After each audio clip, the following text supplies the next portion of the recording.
okay with him moving to the head of the class of the Heisman with those 2 games because he wasn't even in the discussion before those 2 games. This is a big opportunity for Dylan if he wants to continue to make his case for the Heisman Trophy, and I think he's shown that. What is he, a 6th-year player who's going to probably end up setting most of the passing marks because he's been around for so long? So why not also throw a Heisman Trophy in the mix? Pharrell, Coast to Coast, only on SportsGrid. Anyone that's been to a sporting event, the atmosphere before a game, I think Game Time Decisions has that same exact atmosphere. This is our arena.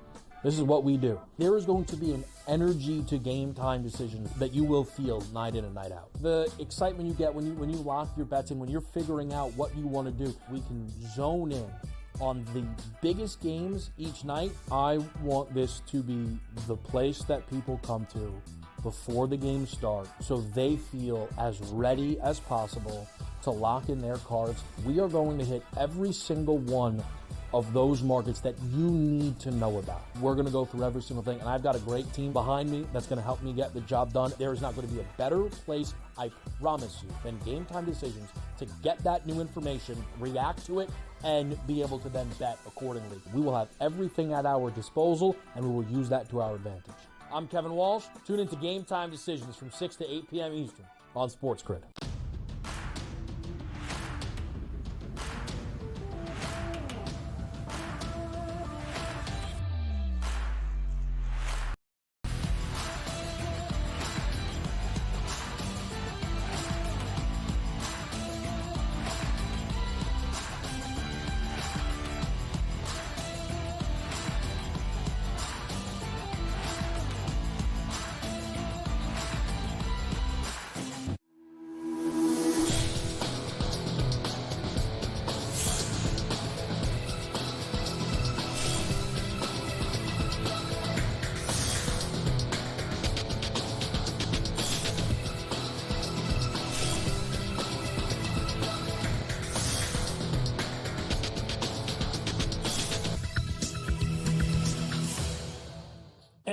Welcome in. A very happy Wednesday to you now, November the 6th. It is NewsWire here on the SportsGrid Network. I'm Joe Ranieri, filling in for the legendary Craig Mish. And as always, we will start with some headlines from around the sports and sports betting landscape. And no better place to start the day after Election Day than Missouri, who just watched Amendment 2 be passed, legalizing sports gambling in the state. It has been a story we have been following very closely here on NewsWire over the last couple of months. Missouri will and finally allowed excursion gambling boats at any location in the state via online sports wagering platforms now.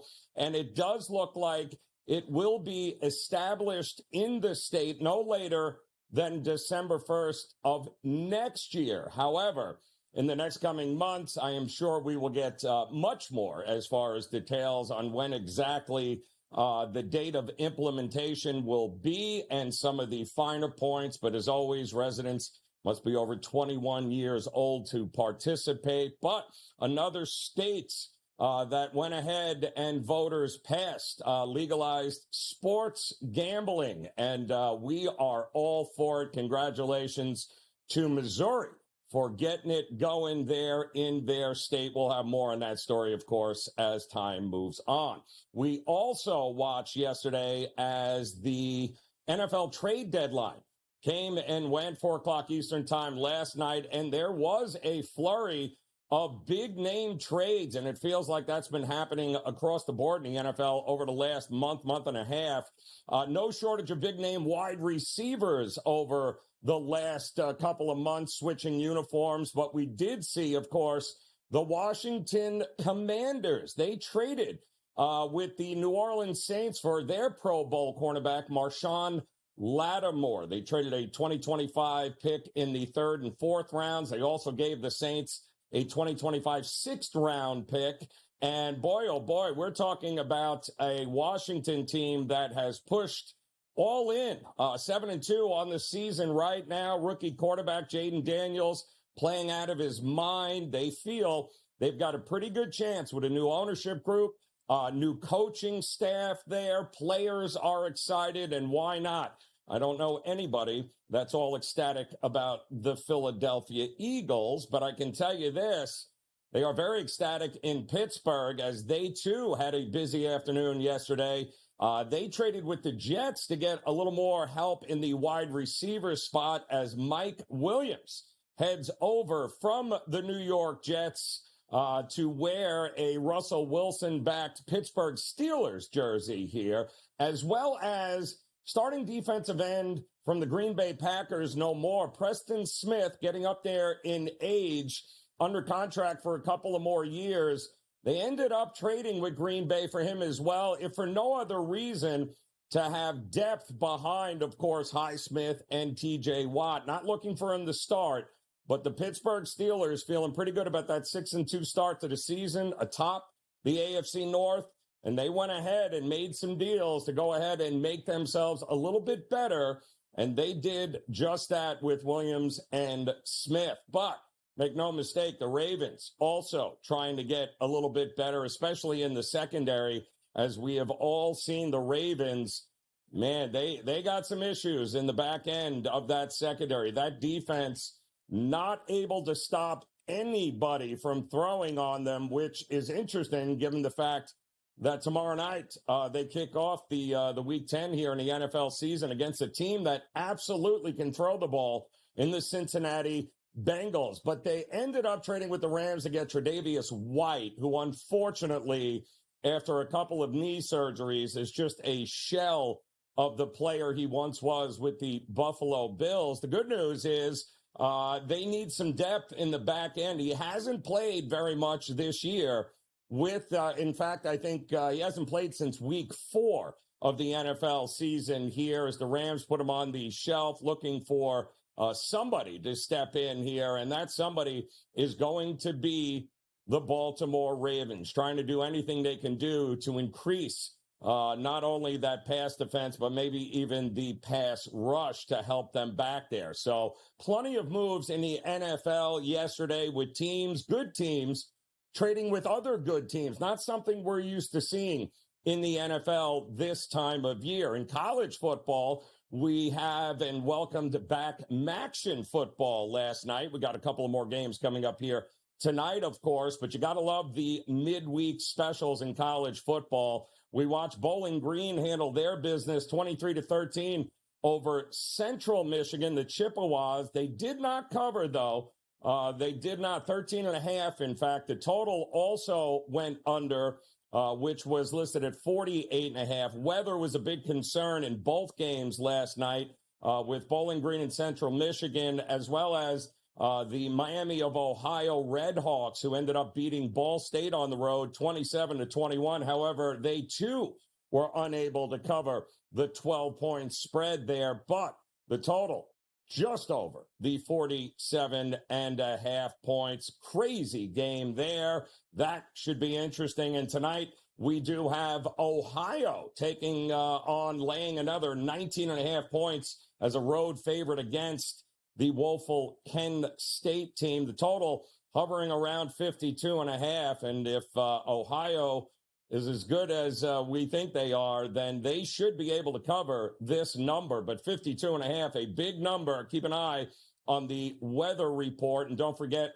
we do have Western Michigan as a slight money line home underdog taking on Northern Illinois, who was just upset by Ball State a week ago. The total also hovering around 52.5 in that one. We did have, of course, the first college football ranking of the season with teams. And boy, what a first ranking it was. 12-team playoff this year, which, if we're being honest, a little bit different for folks here, because not only are we ranking the teams this season, but they're also going to be slotted into bracket formation. And I don't think it should be a shock that Oregon, the number 1 team, Ohio State, number 2, Georgia, followed by Miami and Texas. But I am a big believer that this will not look the same way here over the next couple of weeks. A lot of big games coming up this week that will certainly affect what you're seeing on the screen right now when they meet again next week for another edition of ranking the college football top 12 teams in the country. We do have a full NBA slate here tonight after the association was off yesterday for Election Day.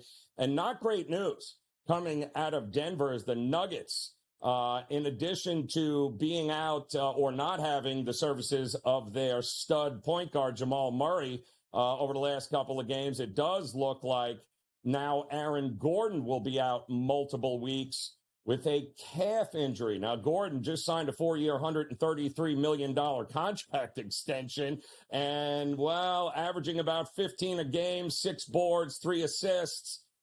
The Nuggets are getting 6 against the Oklahoma City Thunder tonight, and if we're all being honest, that might not be enough in order to back the Nuggets here. But not great news, once again, for the Denver Nuggets, who are lacking in the depth department as it is. Also, keep in mind, Halliburton and the Pacers tonight laying 6.5 at home against the Magic, who are not the same team without Boncaro there. We'll have to see how that works out for him. And let's not forget the defending champs, Boston, taking on the Warriors at home, and they are laying 7. That's just a few of the big games, not to mention college hoops. That's right. We got college hoops to talk about. Mike DeCourcy will stop by. We're just getting started as NewsWire continues here on this Wednesday in the SportsGrid Network.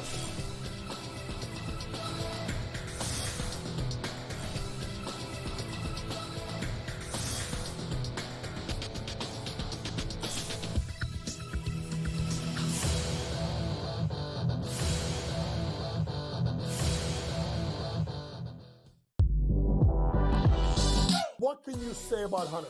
Besides the fact that he's got to be healthy. Remember, he had the shoulder injury that kind of limited him at, once he got into the end of the season. 17.9, 10.9 last year, and he should be, as usual, a double-double machine. He's got to be able to continue to show the ability to try and shoot the ball from 3. Betting above the rim, only on SportsGrid. Anyone that's been to a sporting event, the atmosphere before a game, I think Game Time Decisions has that same exact atmosphere. This is our arena. This is what we do. There is going to be an energy to Game Time Decisions that you will feel night in and night out. The excitement you get when you lock your bets in, when you're figuring out what you want to do, we can zone in on the biggest games each night. I want this to be the place that people come to before the games start so they feel as ready as possible to lock in their cards. We are going to hit every single one of those markets that you need to know about. We're going to go through every single thing, and I've got a great team behind me that's going to help me get the job done. There is not going to be a better place, I promise you, than Game Time Decisions to get that new information, react to it, and be able to then bet accordingly. We will have everything at our disposal, and we will use that to our advantage. I'm Kevin Walsh. Tune into Game Time Decisions from 6 to 8 p.m. Eastern on SportsGrid.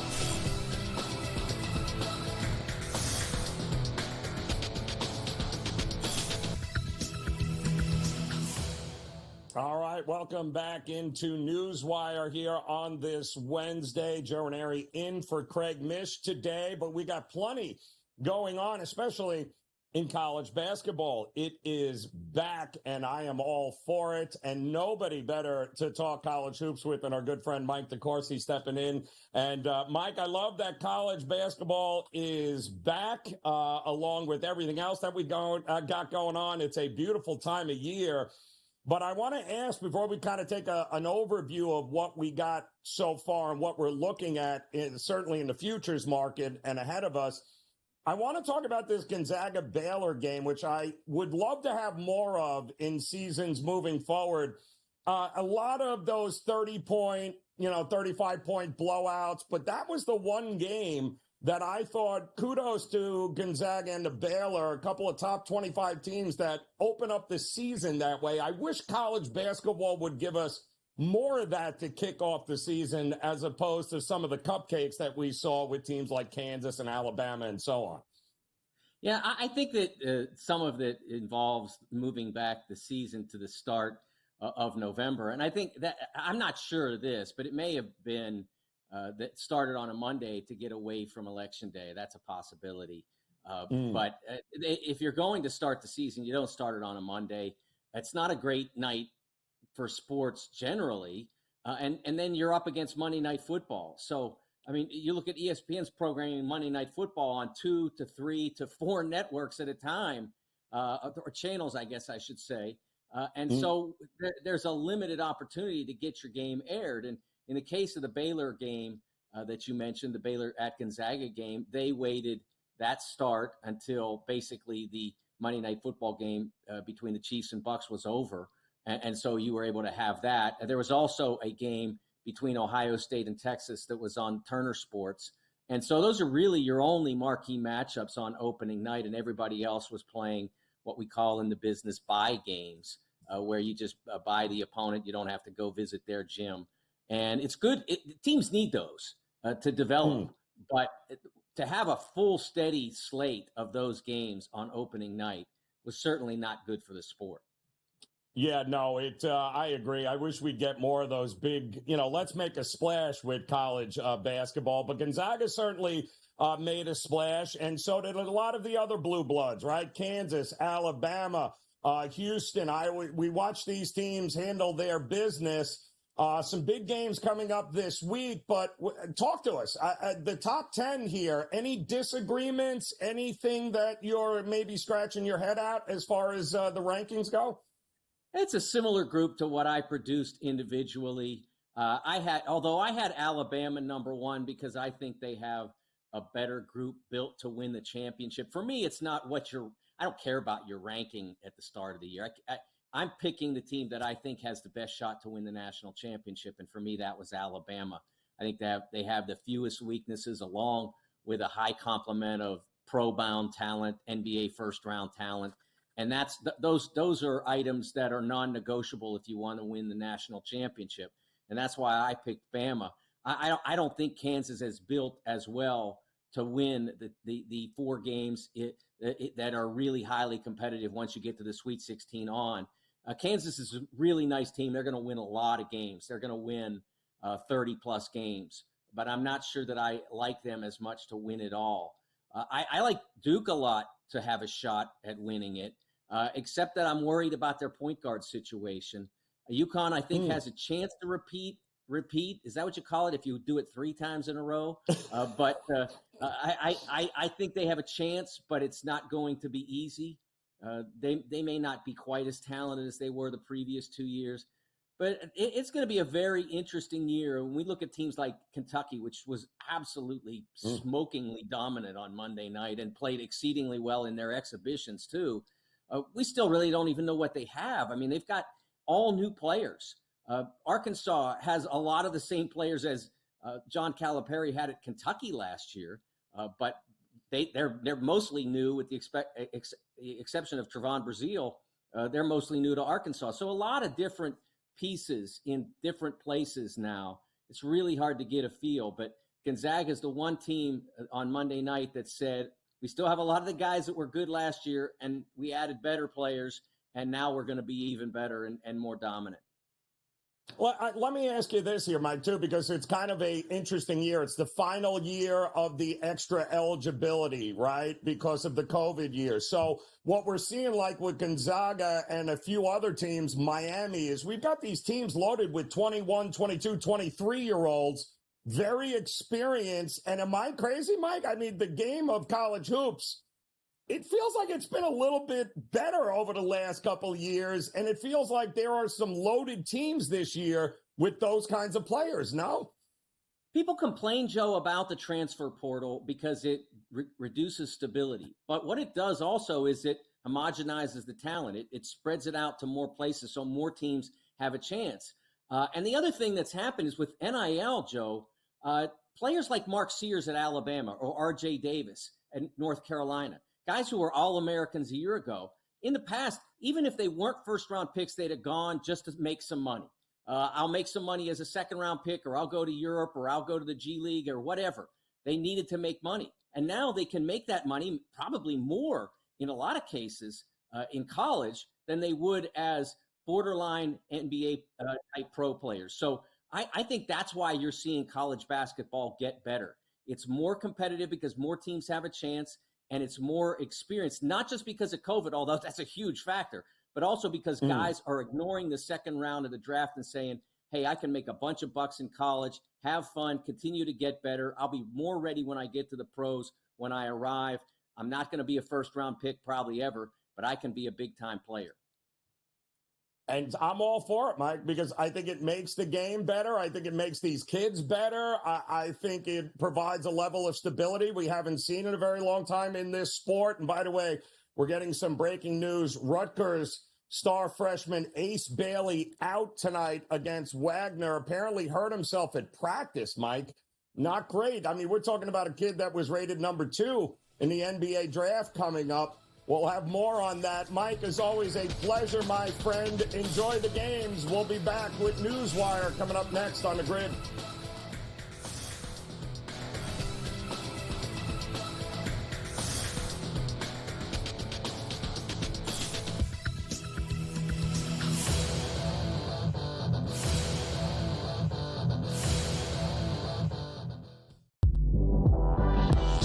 What can you say about Hunter? Besides the fact that he's got to be healthy. Remember, he had the shoulder injury that kind of limited him at, once he got into the end of the season. 17.9, 10.9 last year, and he should be, as usual, a double-double machine. He's got to be able to continue to show the ability to try and shoot the ball from 3. Betting above the rim, only on SportsGrid. Anyone that's been to a sporting event, the atmosphere before a game, I think Game Time Decisions has that same exact atmosphere. This is our arena. This is what we do. There is going to be an energy to Game Time Decisions that you will feel night in and night out. The excitement you get when you lock your bets and when you're figuring out what you want to do, we can zone in on the biggest games each night. I want this to be the place that people come to before the games start so they feel as ready as possible to lock in their cards. We are going to hit every single one of those markets that you need to know about. We're going to go through every single thing, and I've got a great team behind me that's going to help me get the job done. There is not going to be a better place, I promise you, than Game Time Decisions to get that new information, react to it, and be able to then bet accordingly. We will have everything at our disposal, and we will use that to our advantage. I'm Kevin Walsh. Tune into Game Time Decisions from 6 to 8 p.m. Eastern on SportsGrid.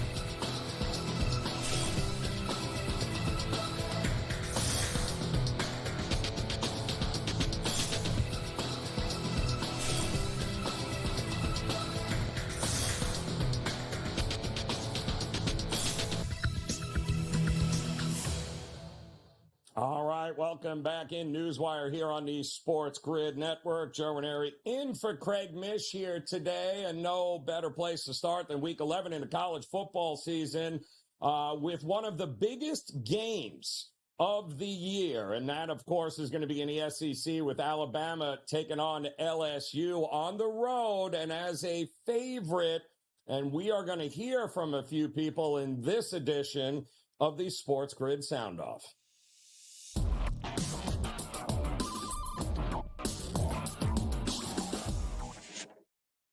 Well, let's sound off, and let's start with our good friend Joe Lisi, who's got a few thoughts on this upcoming Bama versus LSU game.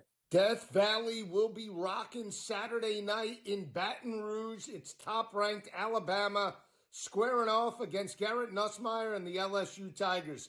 Alabama opens as a 2.5-point road favorite. Both teams coming out of a bye week. Last time these two teams met in Baton Rouge, Jaden Daniels pulled off the upset against Bryce Young. They went for two-point conversion, good by Mason Taylor, and LSU went on to win the SEC West back in 2022. Now both teams fighting for their SEC lives. Alabama defeated Missouri a couple of weeks ago, 34-0. On the flip side, you had LSU that went into Kyle Field in College Station, had a 17-7 first-half lead, and dropped that ball game by 12 points. Early on, I do believe and give the inside track to Garrett Nussmeier and the passing attack for the LSU Tigers, averaging 337 passing yards per game. That's the difference. LSU strikes the upset.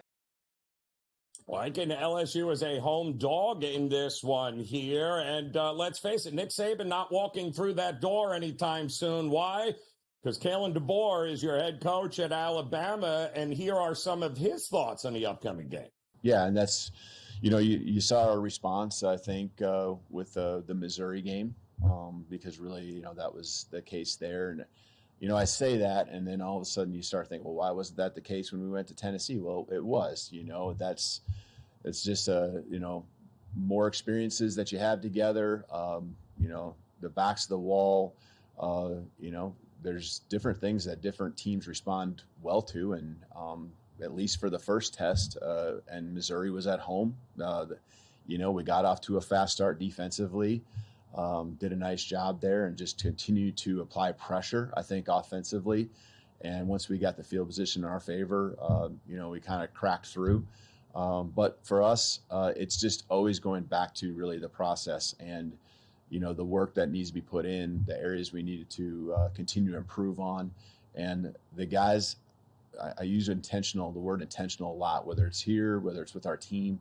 We have to be intentional, and we got to bring that energy in order to really continue to improve, and they're doing that, and they want to make something big of this season. So it looks like Kalen DeBoer and the Tide still big believers in what can be done this season, but Brian Kelly and the LSU Tigers, he talks about what some of the keys to success for LSU need to be this week. Leading into the game, the keys to success are pretty obvious from an offensive standpoint, taking care of the football.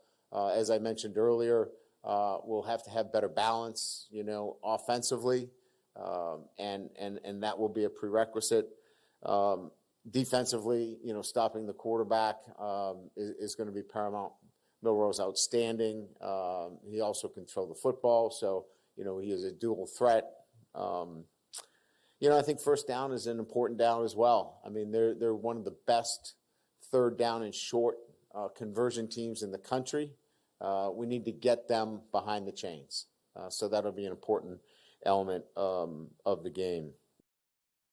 Listen, LSU, Alabama, and I'll throw Ole Miss in this week in Week 11 of the college football season. All three of these SEC teams are facing elimination from the college football playoff race. Neither of those teams can afford a third loss as they try to stay alive for the first 12-team college football playoff that we're going to see, as well as the SEC races. But you got Georgia taking on Ole Miss, and you've got Alabama taking on LSU. This is, needless to say, a huge week. Week 11 in college football for the SEC, who's doing a great job of beating each other up. We'll have to see how it turns, but we're also going to talk some NBA with who other? Gilbert McGregor joins us next here on NewsWire.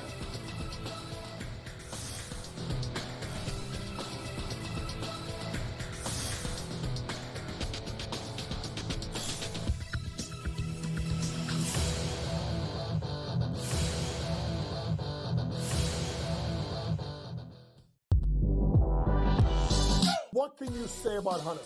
Besides the fact that he's got to be healthy. Remember, he had the shoulder injury that kind of limited him at, once he got into the end of the season. 17.9, 10.9 last year, and he should be, as usual, a double-double machine. He's got to be able to continue to show the ability to try and shoot the ball from three. Betting above the rim, only on SportsGrid. Anyone that's been to a sporting event, the atmosphere before a game, I think Game Time Decisions has that same exact atmosphere. This is our arena. This is what we do. There is going to be an energy to Game Time Decisions that you will feel night in and night out. The excitement you get when you lock your bets in, when you're figuring out what you want to do, we can zone in on the biggest games each night. I want this to be the place that people come to before the games start so they feel as ready as possible to lock in their cards. We are going to hit every single one of those markets that you need to know about. We're going to go through every single thing, and I've got a great team behind me that's going to help me get the job done. There is not going to be a better place, I promise you, than Game Time Decisions to get that new information, react to it, and be able to then bet accordingly. We will have everything at our disposal, and we will use that to our advantage. I'm Kevin Walsh. Tune into Game Time Decisions from 6 to 8 p.m. Eastern on SportsGrid.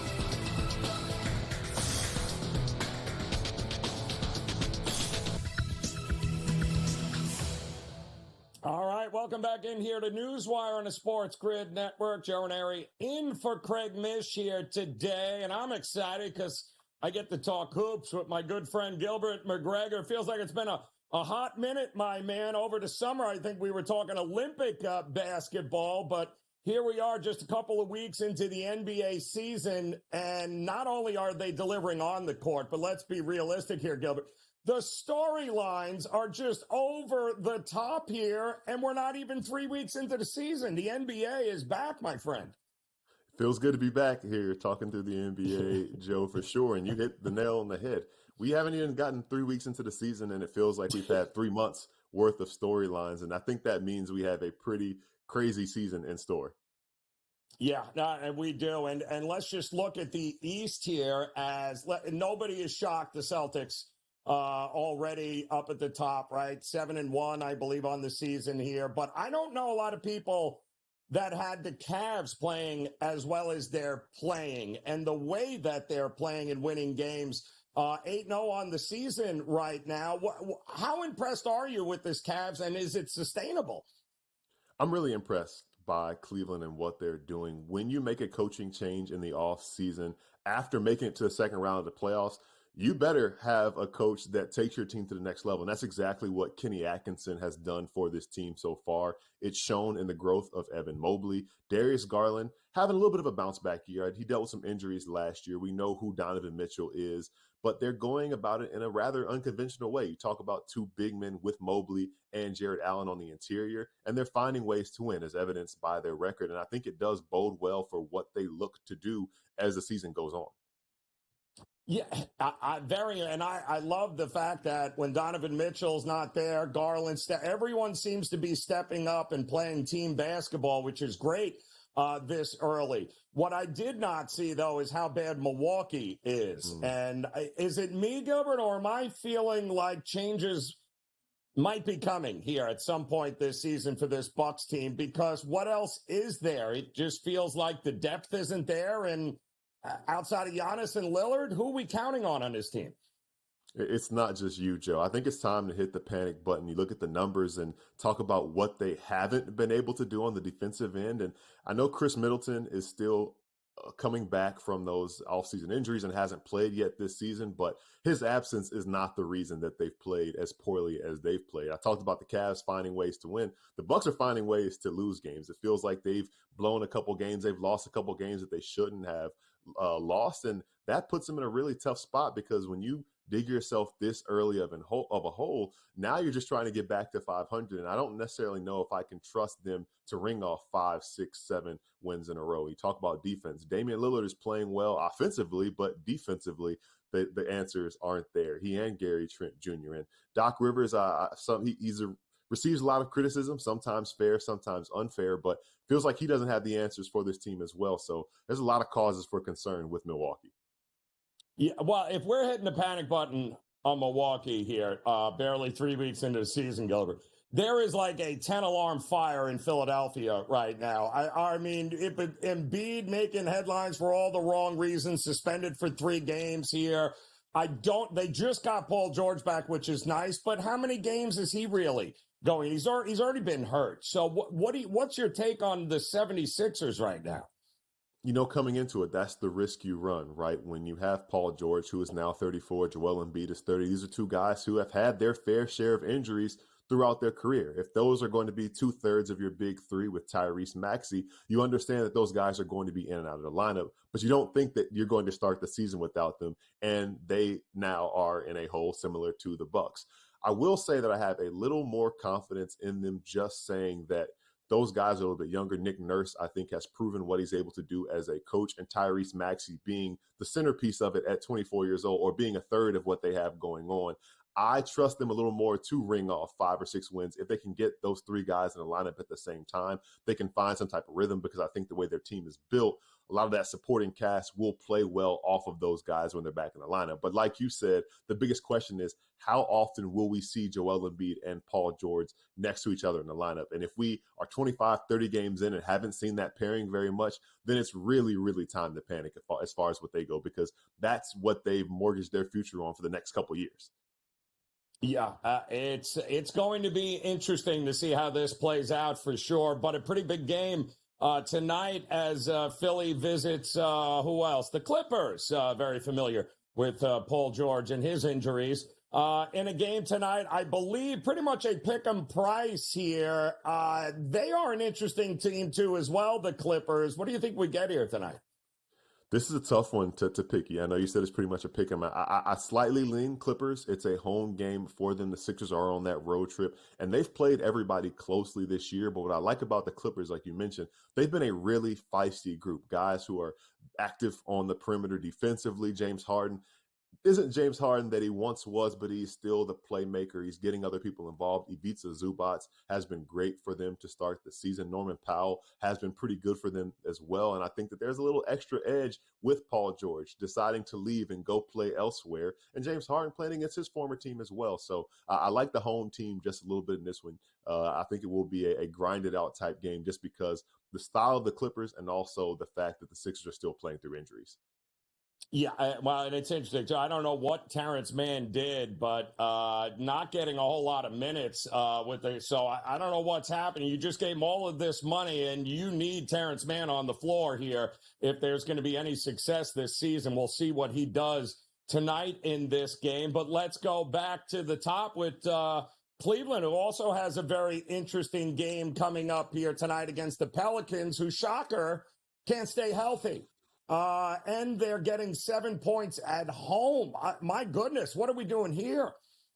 You don't see that very often, especially in this league. And I do think it is a product of all the injuries that the Pelicans are dealing with. I talk about months worth of storylines. They're dealing with months worth of injuries 3 weeks into the season. We don't know if Zion Williams is going to play tonight. They're going to be without Herb Jones, DeJounte Murray, Trey Murphy III, and CJ McCollum. So it does make sense, this line for this one. And as well as the Cavaliers have played this year, I do like them, even as that big of a favorite on the road. I think that just because they are at full strength, basically, and those guys have been playing so well, they'll go down to New Orleans and take care of business, because this Pelicans team has unfortunately been disappointing even through the injuries, losing at home to the Trailblazers over the weekend. weekend as well. Getting outscored by one player, only scored 18 points in the fourth quarter, and the Trailblazers bring in Delano Banton, who scored 20 points in the fourth quarter alone. So the Pelicans are just trending the wrong way right now, and injuries have a big hand in it, but the Cavs are trending the right way. Yeah, I think it's a fascinating matchup here tonight because I don't know what your take on the Warriors is, but boy, oh boy, it feels like different faces, same old Warriors that we're getting right now. Big test tonight on the road against the Celtics. I'm shocked this number isn't higher. 6.5 is what I'm seeing for the Celtics. What do you think about this matchup? Yeah, I think the big storyline here is the absence of Jaylen Brown. He's out with a hip injury. I know the Celtics are hoping that it isn't as serious as it might be. This will be his third straight absence. And the Warriors have been a pleasant surprise this year. Buddy Hield has kind of slid into that splash brother role. Steph Curry is back in the lineup. But in this one, I have my eye on Jason Tatum. I think he still remembers what Steve Kerr did or didn't do in benching him during the Olympics. So we might see a big night from Jason Tatum. And I think that means the Celtics win this one. And he tries to prove a point because he has been playing at an MVP level to start the season. Just as I was thinking about backing the Lakers, they go to Detroit and throw up all over themselves, Gilbert McGregor. Now they got to go to Memphis, and they're getting points. You like the Lakers? I don't know. The Grizzlies have been up and down as well this year, but they seem to have the Grizzlies' number lately. So it depends on Anthony Davis' availability. He may or may not be out of the lineup, but they're trying to close out a road trip on the right note. So I do like the Lakers in this one, actually. I'm hoping so. They owe me money now after that Detroit game. Gilbert McGregor, always a pleasure, my man. Enjoy the games in NewsWire. We'll be back after this.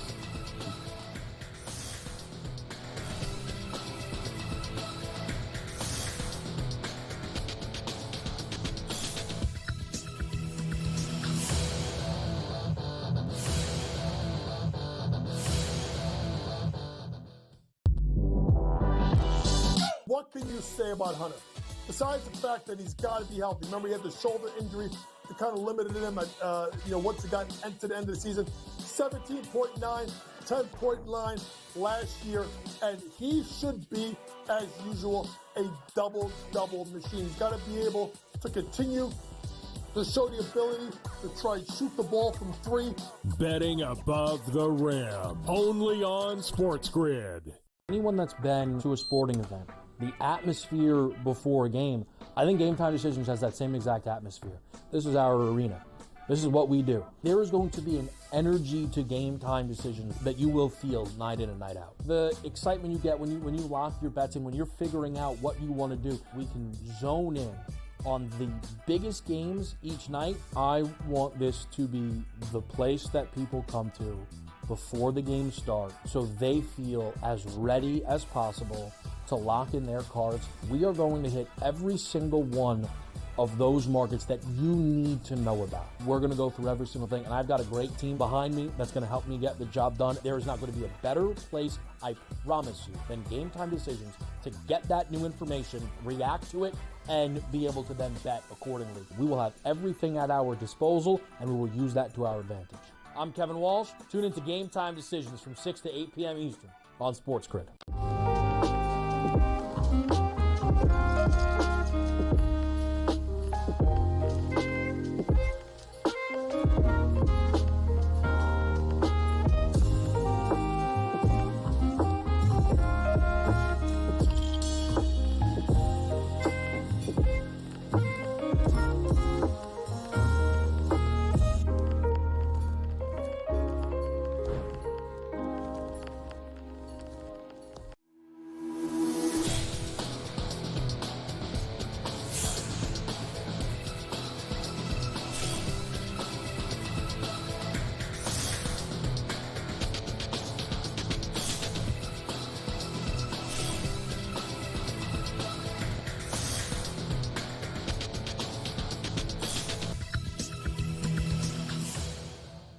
All right, welcome back in on this Wednesday here. NewsWire on the SportsGrid Network. Joe Ranieri in for the legendary Craig Mish. And one of my favorite parts of hanging out here is getting to talk some television news and insights with our good friend Simon Applebaum. And Simon, I'm so glad you're here because I haven't looked up and I wanted to look it up, but the World Series, one in which features the two greatest franchises in the history of Major League Baseball, although Red Sox fans will argue with me, but Yankees and Dodgers.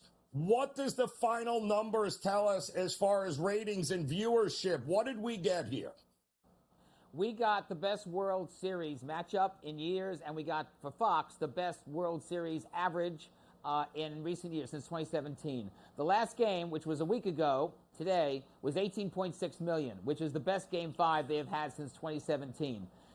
By the way, if this matchup had gone the full 7 games, Fox could have made, get this, another $80 to $100 million in advertising. Also, for the whole postseason, Fox averaged 7.5 million people watching a game, whether the game was on Fox or was on FS1 or FS2. And a big surprise also was that it made a little history.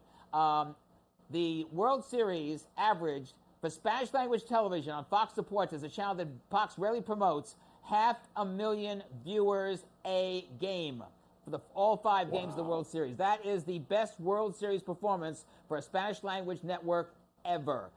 You may have wondered, what could this have been if Fox Deportes was really promoted all over the place? But bottom line, we said right off the bat that on paper, Yankees-Dodgers was going to be the best matchup for the World Series in years. Fox made the most of it, even though it only ran 5 games rather than 7. It turned out to be a huge win for Fox and for Spanish language television, Fox Deportes. And I wouldn't be surprised if, given the fact that Fox Deportes next February is going to have the Super Bowl with Telemundo, that maybe, just maybe, Fox Deportes might get more public attention. And listen, not only was it a home run, sorry, I didn't write that, Simon, but not only was it a home run from a ratings perspective, but from a merchandise perspective as well as engagement, apparently off the charts, setting records there as well. It does. And something else happened, too. We found out a new star, Freddie Freeman. He was the MVP. He had the big home run walk-off in Game 1. He had home runs in Game 2, Game 3, etc. He was the superstar. It was not, given the fact Ohtani was not a big star, Judge had his moments, Volpe had his moments, Soto had his moments, Stan had his moments, but it was Freddie Freeman, I think, that really became a huge star. And already people are saying he might become a Hall of Fame candidate down the road. Interesting trend I see that's happening also in television when it comes to sports. It appears that everything that is old is becoming new again as broadcast TV stations across the country. Are we starting to see more games and more sports again? Is that possible, Simon? Very possible, Joe. This is like going back to the 1950s, the 60s, and 70s when you only had 3 television networks, some independent stations, and when it came to local presentations of hockey, basketball, baseball, even football, there was one place to watch it, and that was on your local television station. Then came cable, then came regional sports networks, and the majority of the games went to those services. Now it's coming back. We're seeing teams in the National Basketball Association like the Dallas Mavericks, the Utah Jazz, either putting games on local TV stations or forming their own networks on smart TV sets and devices. Same thing with the NHL, with the Seattle Kraken, with the new Utah hockey team, and so forth. Why? Because regional sports networks between New York and Los Angeles are in a big state of decline, tough revenues. The whole Bally Sports, Diamonds, now FanDuel Sports situation. And as a result, a lot of teams are now looking at going back to the basics, which is broadcast stations, to make up for the lost revenue, because with regional sports networks, you're not getting as many subscribers because fewer cable subscribers, fewer subscribers than before. Incidentally, next week, the Paley Center here in New York has their annual International Council Summit, and they're going to have 2 major commissioners on the panels. One is Don Garber, the commissioner of Major League Soccer, and the other is Gary Bettman from the National Hockey League. I'm very curious to see if they're going to say anything about the fact that we are seeing more of this shift back to local games on local TV stations. Yeah, who'd have thought that regional sports networks, not a great idea. I tell you, I thought this was a good idea. The CW launched a shoppable feature on the ACC football games last week. How did that go over on the CW? We don't know, because the CW and ShopSense AI, that's the company that put together the system for the CW to sell the merch. By the way, the way it works is you have to have a mobile phone. They put a QR code on the screen. This was the Syracuse Virginia Tech game, the early game for the ACC on CW last Saturday. And then you use your mobile phone to make the order. We don't know yet. We do know is that this may not be the only time that they're going to do it during the ACC season. We believe there's going to be at least one, maybe two more games that CW will do, that they will do this system. And they have this deal with ShopSense that they may do it also in their scripted shows, in their unscripted shows. You could see this with NXT, by the way, which they now have on Tuesday nights. So there's still, this is an experiment. And if it works, you're going to see more shoppable stuff and do it on the CW, maybe on the CW app where you can use your smart TV set, your voice remote to make the order. And let's not forget, this could be maybe a prelude to sports betting happening on the CW and on the CW app. Oh, that's music to our ears. And speaking of sports betting, I know ESPN's Edge Invitation Summit is happening again, I believe, in New York City. What are we expecting this year? Well, it's a week from tomorrow over at their place at the South Street Seaport, where some of their shows like First Take are done. And what we do know is that there will be a presentation from the person that runs ESPN Bet. The question I have is, given the fact that next year you have ESPN doing a direct-to-consumer service, so the mega content for smart TV sets and devices, and they're saying they're going to do sports betting on the television set, will we get a preview of what they're going to do from ESPN's Bet Manager? But that's not all. We may hear about some other new technologies that they will put in motion when this content direct-to-consumer service happens. So I think what happens a week from tomorrow at the South Street Seaport is going to be quite interesting in terms of the future of ESPN. It's every year it just seems to be getting better and better, and that's what we're looking forward to this year as well. Simon Applebaum, my man, always a pleasure. Thanks for the television news and insights as NewsWire will close it out coming up next here on The Grid.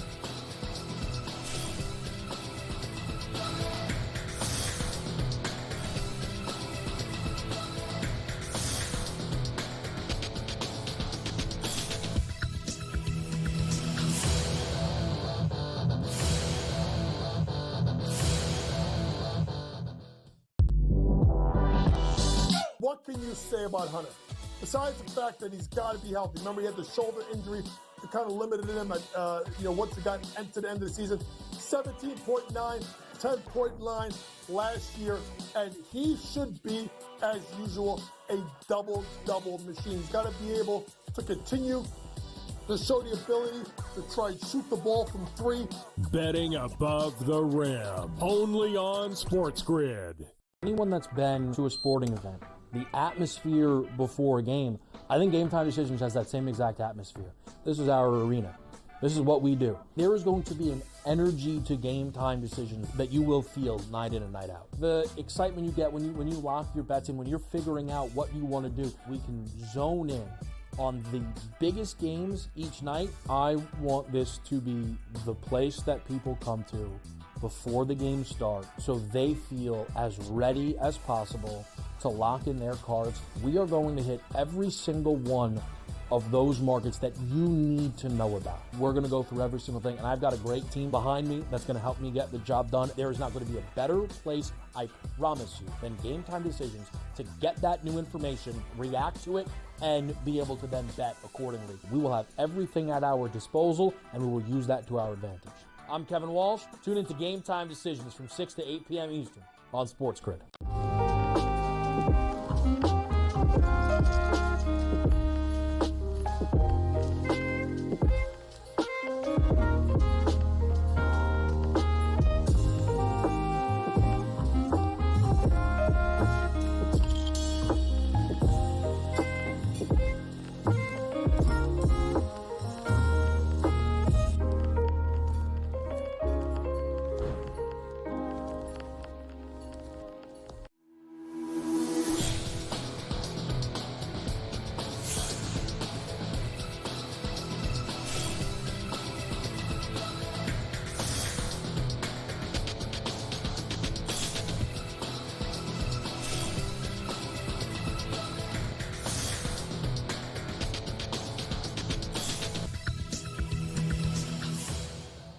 All right, welcome back into NewsWire here on this Wednesday in the SportsGrid Network. Joe Ranieri in for Craig Mish here, and certainly want to thank all our guests for stopping by here today. But as always, it's time for us to get a few last licks in.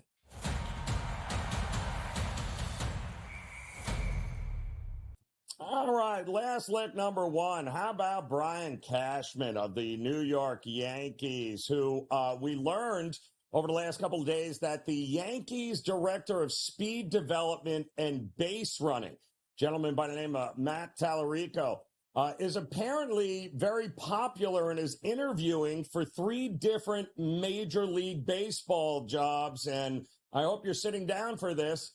Cashman said, quote, "I think we're considered one of the best in the business with our base running program," end quote. Okay. Really? Cashman? Really? This was the guy responsible for the base running and all of the mistakes that you made during the playoffs and actually throughout the season. I mean, I could be crazy. I don't know what they consider successful when it comes to running the bases in Major League Baseball, but I'm fairly certain I've seen Little League teams run the bases better than the New York Yankees did this season. But hey, hopefully somebody will give him a job and we can replace him, Cashman. That would be absolutely fantastic. And one of my all-time favorites here on another last lick is my alma mater's football coach there, Coach Mike Gundy.